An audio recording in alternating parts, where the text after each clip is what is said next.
کیا ہمارے گھروں کے اندر عبادت ویسی ہے، یا میں اپنی بیٹی کی تربیت کر رہا ہوں کہ وہ عبادت کو پہلے کرے؟ یا حجاب دیکھیں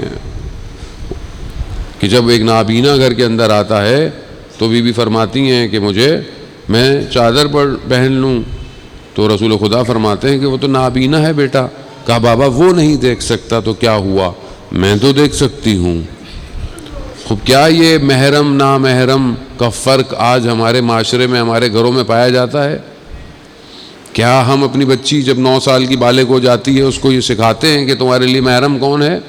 کزن تمہارے لیے نامحرم ہے، یہ ساری چیزیں نامحرم ہے معاشرہ۔ اور اس سے بڑھ کر آج معاشرے کے اندر جو سب سے بڑا فقدان ہے وہ یہ سوشل میڈیا ہے، یہ موبائل۔ جہاں اس کے بہت سارے فائدے ہیں وہاں سب سے بڑا نقصان ہی ہے کہ محرم نامحرم ختم ہو گیا ہے۔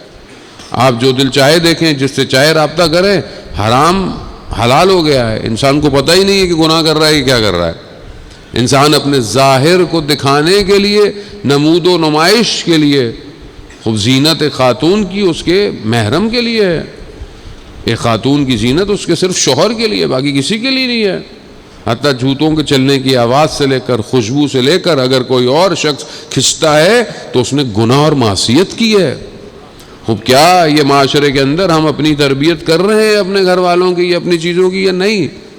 جبکہ آپ ادھر دیکھیں کہ بی بی کا خود ارشاد ہے کہ بی بی فرماتی ہیں کہ ایک عورت کے لیے سب سے بہترین، یہ سوال جو ہے وہ رسول خدا نے فرمایا، مسجد نبوی میں یہ سوال کیا کہ ایک خاتون کے لیے سب سے بہتر کیا ہے؟ کوئی جواب نہیں دے پایا، سب اپنی طرف۔ مولا کائنات گھر میں گئے، گھر میں جو ہے وہ بی بی سے پوچھا تو انہوں نے جواب دیا، اور جا کر مسجد میں آ کر بتایا تو کیا جواب بتایا؟ کہ بی بی فرماتی ہیں کہ ایک عورت کے لیے سب سے بہترین یہ ہے کہ وہ کسی نامحرم کو نہ دیکھے اور کوئی نامحرم اس کو نہ دیکھے۔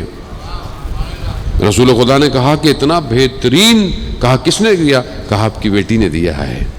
وہ جو خلقت سے واقف ہے کہ انسان کا وجود کس طرح خلق ہے اور پھر انسان کو نقصان کس چیز سے ہے، وہی بتا سکتے ہیں نا آپ کو کہ کیا بہتر ہے اور کیا بہتر نہیں ہے۔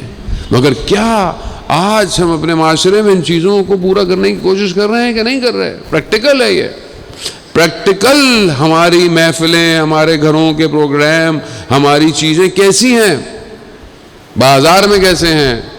گلیوں میں کیسے ہیں؟ خوب اگر ایک مرد یہ خواہش رکھے کہ وہ نامحرم پر نگاہ کرے تو کل کو اس کی بہن بیٹی پر بھی نگاہ ہو سکتی ہے۔ مکافات عمل ہے عزیزان محترم۔ انسان جب کسی گناہ کی طرف بڑھتا ہے تو یہ سوچ لے کہ کل گناہ، یہ آتش اس کے گھر میں بھی آئے گی۔ آج اگر وہ کسی کی بیٹی کے ساتھ رات کو بیٹھا ہوا بات کر رہا ہے تو کل اس کی بیٹی سے بھی کوئی بات کرے گا تو وہ پریشان نہ ہو کل کو، کیونکہ آپ نے خود اس ماحول کو دیا ہے۔ وہ ہمیں یہ چیزیں نظر نہیں آتی ہیں مگر یہ چیزیں پلٹتی ہیں انسان کی طرف۔ خوب یہاں اس گھر کو دیکھیں کہ کتنا بہترین گھر ہے عزیزان محترم۔ تیسری چیز، اس گھر کے اندر انفاق کیسا ہے، اللہ کی راہ میں کس طرح دیا جاتا ہے۔ کیا ہمارے گھروں میں ہم بچوں کی یہ تربیت کرتے ہیں کہ اللہ کی راہ میں کچھ دیا کرو؟ یہاں پہلی شادی کی رات میں، پہلی ابھی شادی کا نیا لباس ہے، سائل آتا ہے اور بی بی اپنا نیا لباس جو ہے وہ دے دیتی ہیں۔ رسول خدا فرماتے ہیں بیٹی دینا ہی تھا تو پرانا لباس دے دیتی۔ کہا بابا میں تو آپ کی بیٹی ہوں، جب آپ اپنا پیراہن دے سکتے ہیں کسی کو تو میں بھی اپنا نیا لباس دے سکتی ہوں۔ اب یہاں کیا چیز ہے، کیوں دیا جا رہا ہے، کس کو دیا جا رہا ہے، کس کو دکھایا جا رہا ہے؟ صرف خدا کو۔ اللہ کی رضا اس گھر میں حاکم ہے، جو چیز حکومت کرتی ہے وہی چیز نظر آتی ہے۔ کیا میرے گھر میں اللہ کی حاکمیت ہے؟ کیا میرے گھر میں عبادت میں، نماز میں، کیا میں اذان کی آواز سن کر خدا کی طرف بڑھتا ہوں یا نہیں بڑھتا؟